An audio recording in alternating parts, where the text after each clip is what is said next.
ASEAN Dailies. First and the foremost news from Southeast Asia. Hello and welcome to Duran ASEAN. You're with Gowri here on your Friday morning, and I'm here on ASEAN Daily to bring you news from all over Southeast Asia. And first up, of course, a little update from what's happening at Chennai at this moment. We all know there was a flash flood that happened a couple of days back, and Chennai is going through some tough times at the moment. And residents have resorted to self-help as the floods grip harder on India's Chennai. And tech enthusiasts across India are actually joining hands to help those who left stranded by the deadly flooding in the southern city of Chennai, using social media to crowdsource information to supply food, top up mobile phone credits, and offer refuge. And this is a great example of how much social media has revolutionized things and how much it has changed our lives, and how easy it is as well to reach out to people from all over the country with just the touch of a button and to get help from everyone else. And volunteers and companies have responded by using online tools as well, such as Google Documents, social networks, of course, Facebook, Twitter, to organize their own crisis response. And they've also been setting up some dedicated online resources to help others in need. We are passing rescue requests to government officials and local people, said Krish Ashok, who is part of a team running ChennaiRains.org, which lists verified details of those offering shelter, water, and clothing. And the Indian military actually has been struggling to evacuate thousands of residents stranded, where they are actually looking for help, but it has not really reached them. And heavy rains in Tamil Nadu have actually killed 269 people and critically injured at least 1,000 people. And mobile and internet services, although quite intermittent in India, have become the key mode of communication between those offering and those seeking aid in the coastal IT outsourcing hub. And they're also checking on doctors' availability on an hourly basis due to the connectivity issues. Also adding details of doctors who have reached out and volunteered to help.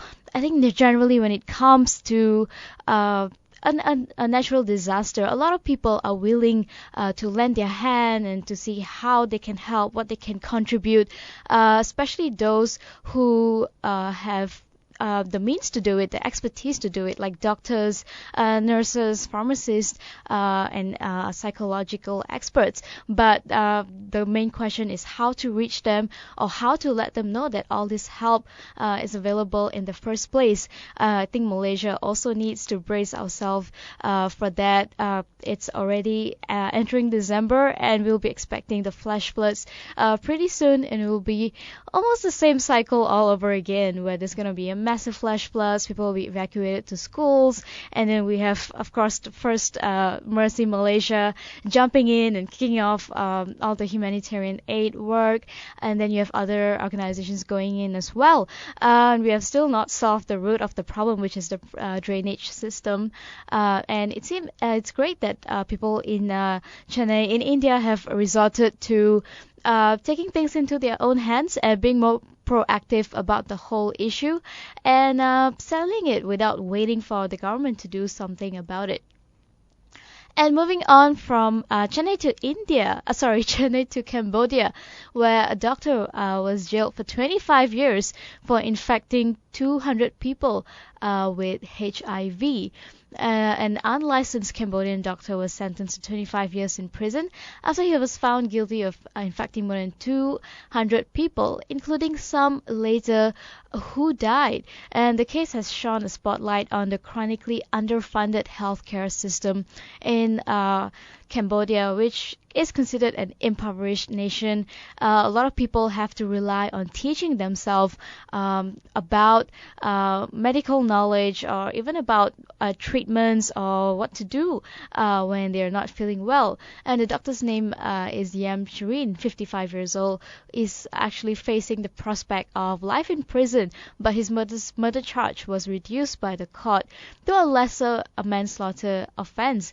His defense lawyer lawyer said. His client still insists that he is innocent, and he will be represented if he wants to appeal this conviction.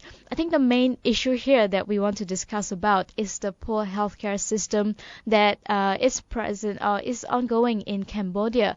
A poor healthcare system is very grave, very dangerous, and could lead to a lot of unwanted incidents like this. And I think for Cambodia especially, a lot of rural doctors who are actually unlicensed because they are out in isolated regions, and it's pretty hard to reach out to them and to trace everybody in the first place. And the World Bank figure says that Cambodia is one of Asia's poorest nation, and it has just about 0.2 doctors for every 1,000 people, and that's on par with Afghanistan. And check that out, it's not even one doctor for every 1,000 people, it's 0.2, it's less than one. And Myanmar has 0.6 percent for 1,000 people, whereas if you look at a country like France, for example, you get about 3.2 doctors for every 1,000 people. And of course, the main issue here is all these unlicensed practitioners, where most of them are actually self-taught, where it's also another case of them having to take matters into their own hands. And some of these, of course, can cause grave consequences like this, and the government is vowing to do a crackdown on unlicensed healthcare providers. I think it's just about time that they finally go through with it. And he also added that those who were infected were mostly elderly and had since died. And during the trial, prosecutors accused the doctor of hiding the facts and also changing the story. And I think that what the Cambodia government should do at the moment, not just do the crackdown, also increase the number of licensed practitioners in the country, probably make healthcare and medicine more accessible to people who want to learn them. We know that studying medicine, becoming a doctor is probably one of the most expensive things in the world, but for a country to develop, to get out of that impoverished status, they have to start doing something about this and making it easier for people to access medicine, and also make it easier for them to pick up this knowledge in a legal way. And from there, let's move on to the Philippines, where they have a new law that protects seafarers from excessive legal fees. So in Manila, we have a law protecting Filipino seafarers from accessing legal fees arising from illness, accidents, or death, has been signed into law by President Aquino III. And through the Republic Act number 10706, also known as the Seafarers Protection Act, it is now unlawful for any person, especially lawyers, to engage in ambulance chasing or the act of soliciting personally or through an agent from seafarers or their heirs to pursuit of any claim against their employers for the purpose of recovery or monetary claim or benefit. And the law penalizes the violators with a fine ranging from 50,000 pesos to 100,000 pesos. That's actually not too much if you think about it. The same penalties will also be imposed on any person found to be colluding in the act of ambulance chasing. And I think it's also said that the Code of Professional Responsibility of Lawyers prohibits ambulance chasing very clearly. There is no direct statutory provision which prohibits this abominable practice in the enforcement of labor rights. And sadly, all these ambulance chasers actually go to great lengths to push and to file labor cases against their foreign employers, or claiming for benefits, or even beyond the claims that they are actually entitled to. And these Filipino seafarers greatly contribute to the economy, with their remittances amounting to 5.6 billion out of the 24.3 billion total in 2014. And Aquino signed the law on November 26 after the House of Representatives and the Senate passed a measure on September 21. And it seems like a lot of people are happy that this law was passed. They would say that we thank our president and our colleagues for the passage of this law. With the enactment of the Seafarers Protection Act, we hope to put an end to this unjust and corrupt scheme. And since the claim under these types of cases generally involve huge amounts as well, which is consistent with what is provided under the Labor Code, we will give fair and sufficient compensation for lawyers at the same time to discourage them from making frivolous claims. And from Philippines, still there, and we will be moving on to the elections. And we all know that Senator Grace Poe has been disqualified recently from the elections. And now she's behind Roxas, Binay, and Comelec as well. And Poe made a statement just after a day after the Comelec, which is the Commission of Elections, second division, voted to disqualify her as a presidential contender for making false declaration regarding her citizenship and residency in her certificate of candidacy. But she told the reporters that she's not afraid. After all the allegations thrown at her, it only has strengthened her belief and also teach her that we should not let this kind of people to lead our country. She asked if she was referring to Binay and Roxas. She said, well, yes, they're the only ones. And Poe said she also expects the Comelec divisions handling the 3 separate disqualification complaints would also rule to bar her from running. And she doesn't want to preempt what may happen next because we could be surprised with their decisions. But she's confident that the Supreme Court will eventually rule in her favor, like it did to a similar disqualification case brought against her adoptive father, who is the late action star Fernando Poe Jr., who lost the 2004 presidential elections. And if the person has a pending motion with anybody that might have an effect on the candidacy and they are put on the ballot, it's easier to ignore the votes cast for that person. This is according to Comelec spokesperson James Jimenez, who says Poe's name may still be possibly included in the list of candidates, and it will be printed on the official ballots for 2016. But it may not necessarily carry any weight because you can just ignore the fact that her name is there since she has already been disqualified. Looks like there could still be a little glimpse of hope for Grace Poe over here. Let's keep our fingers crossed. She's one of the most promising candidates for the elections this year, and it's such a sad thing to see this happening at the 11th hour. But seems like nothing has been 100% confirmed yet, so we'll wait for any update from the Comelec. That'll be all for our political section. Stay tuned. I'll be back with more news from the economic side of Southeast Asia.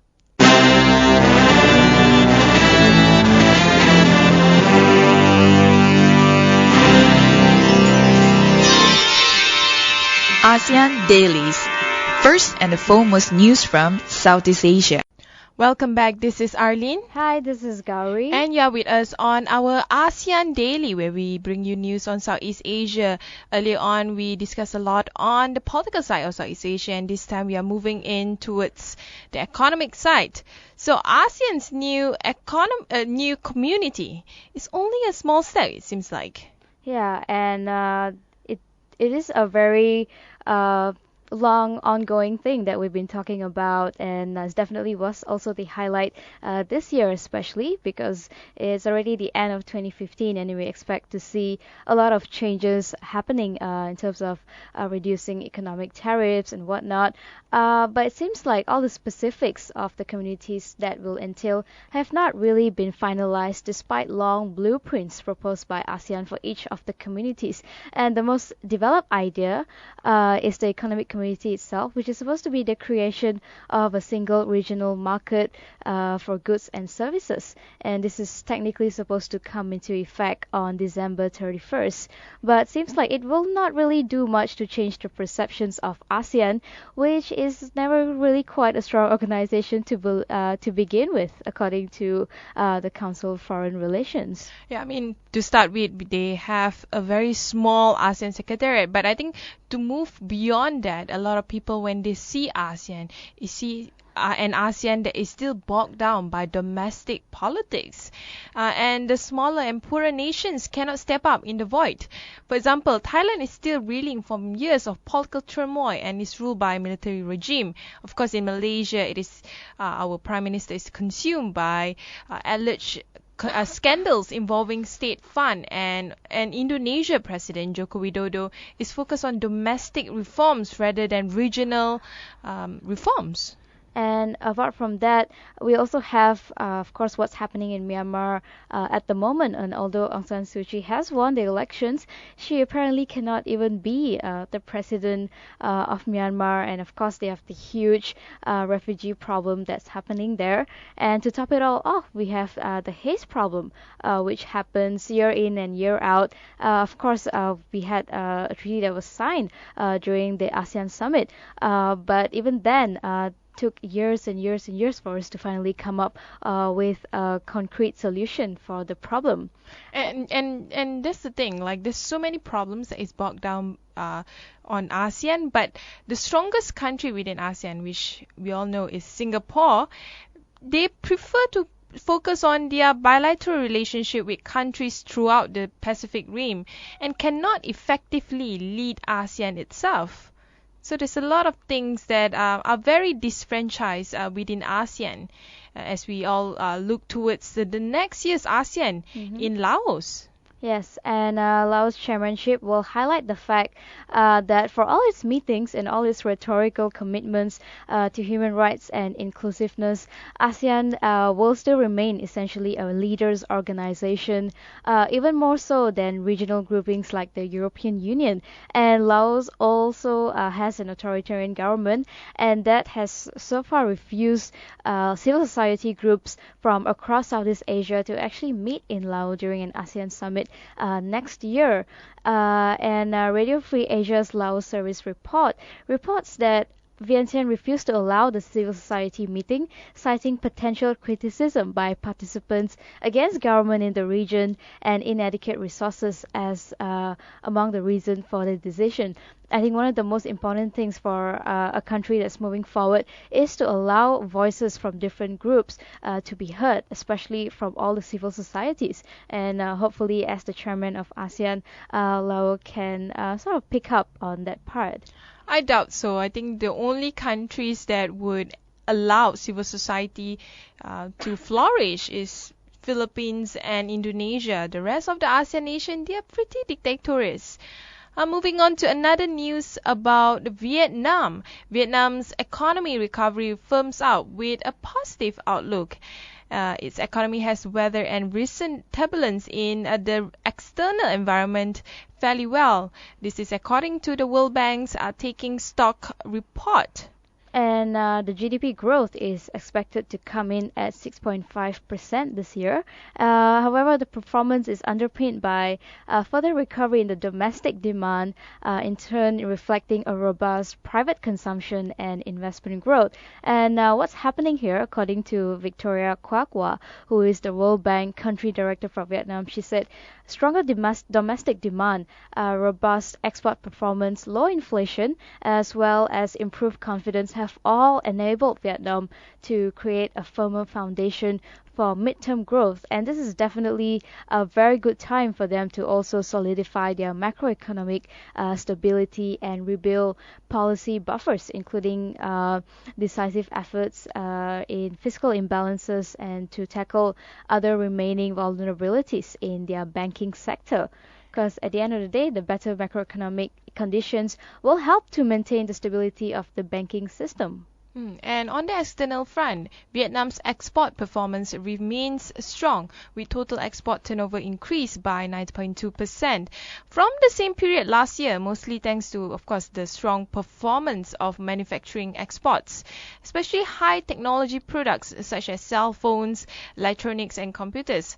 I guess all the electronics industry are moving in towards Vietnam, looking at the way Vietnam is flourishing in terms of its manufacturing industry. And according to Taking Stock as well, the medium-term outlook for Vietnam remains positive too, with growth projected to strengthen and inflation expected to remain low. However, slow structural reform progress poses risk to medium-term growth prospect, while delay in implementing fiscal consolidation could undermine debt sustainability. And they also had a section about the TPP, which is, of course, expected to generate considerable benefits for Vietnam. And this is interesting because among the current TPP signatories, Vietnam, as the economy with the lowest per capita GDP, actually has very unique comparative advantages, particularly in terms of labor-intensive manufacturing, because of the amount of manpower that they have, that could actually impact very positively on their economy. And simulations suggest that TPP could also add as much as 8% to Vietnam's GDP, 17% to their real exports, and 12% to its capital stock over the next 20 years. It seems like Vietnam will be one of the countries that benefit the most from the TPP. So besides TPP, Vietnam is also looking at signing the free trade deal with EU. In fact, it has already done so. The EU and Vietnam signed a free trade deal that removes nearly all tariffs between Europe and one of the world's last communist states. And the signature is not the end of our relations, but the beginning of a far more ambitious ties. EU and Vietnam can do great things together, according to EU Commission head Jean-Claude Juncker after talks with Vietnamese Prime Minister Tan Dung. And the agreement also followed 2.5 years of very intense negotiations between the EU and Vietnam, whose two-way trade has gone threefold to 28 billion euros in the last 10 years. And it seems that EU and Vietnam are quite serious in terms of moving forward with their relationship. And back in August, they also reached an agreement in principle and only had a few legal hurdles to overcome in terms of finalizing the deal. Well, this is not the same as other deals, because according to EU Trade Commissioner Cecilia Malmström, she called the deal a new model for trade policy with developing countries. The agreement, which follows a similar one with Singapore, last year was a milestone in EU ties with the 10-member ASEAN nation, which includes Vietnam and Singapore. And their ultimate goal is to have a region-to-region agreement, which is great. I mean, this is what the TPP was all about, including the RCEP. And now EU is looking at its own agreement similar to the TPP and RCEP. Yes, and the other countries don't have to feel left out. The EU will also be holding separate talks with at least two other ASEAN members, Malaysia and Thailand, to secure similar free trade agreements. And the agreement is the first that EU has concluded with a developing country and will remove more than 99% of tariffs on goods traded between the two economies over a period of up to 7 years. And of course, there'll be EU and Japan will also be negotiating a free trade agreement soon, as well as Brussels and South Korea, who already have a free trade agreement going on with Vietnam. So it looks like all the free trade agreements are on high gear nowadays. Anyway, we'll take a short break. When we return, we'll discuss on the socio-cultural side of Southeast Asia.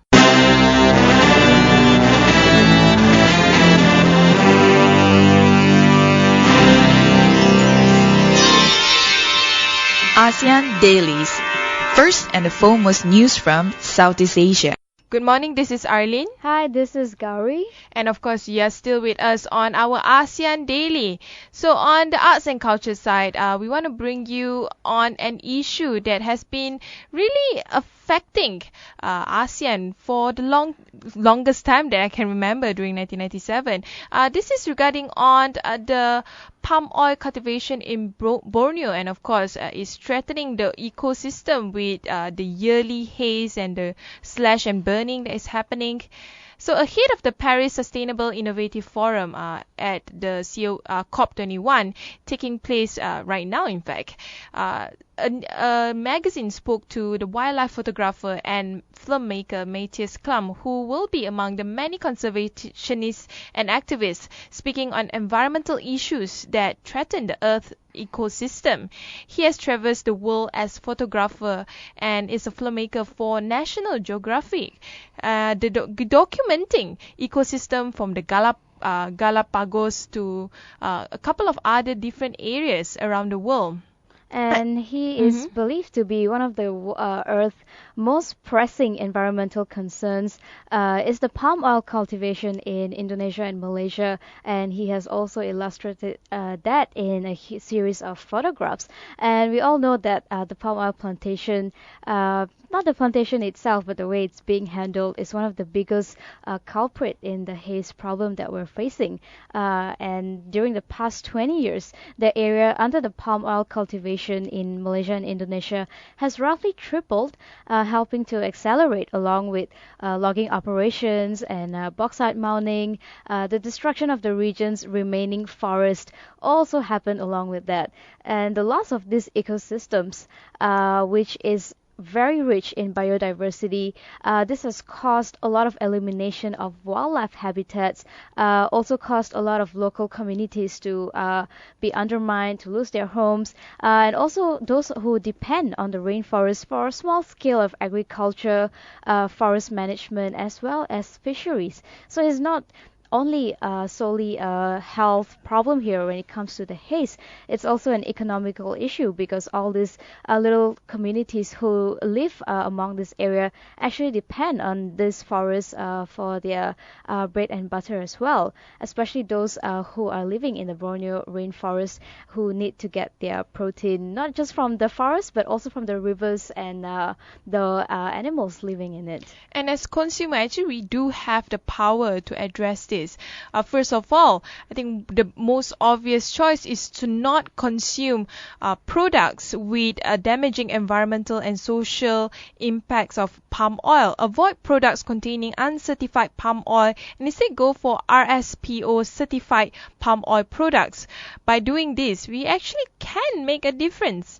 And moving on to another news, this time is about FIFA. More FIFA officials arrested in Zurich raid. Yes, and this has happened in light of the other arrests that happened before when President Sepp Blatter was arrested as the main culprit in FIFA. And of course, the whole issue here is how football has deviated so much from the spirit of football itself to a whole issue of money and corruption that's been ongoing. And this arrest in the Zurich raid should have actually happened much sooner. And FIFA is also facing sort of a challenge from all their sponsors to see whether or not they can reform and bring back the football spirit to the country. And the high-ranking FIFA officials are alleged to have taken a lot of money for selling marketing rights in connection with football tournaments in Latin America, as well as World Cup qualifying matches. And these officials who were recently arrested, Vice Presidents Juan Angel Napot of Paraguay and also Alfredo Hawit of Honduras. And the Swiss announcement came after New York Times on Thursday reported that several football officials have been arrested at dawn operations, some of them in, of course, luxury hotels in Zurich while they were being raided. So 2 of the 7 former FIFA officials arrested in Zurich in May agreed to simplify proceedings and have been transferred to the United States.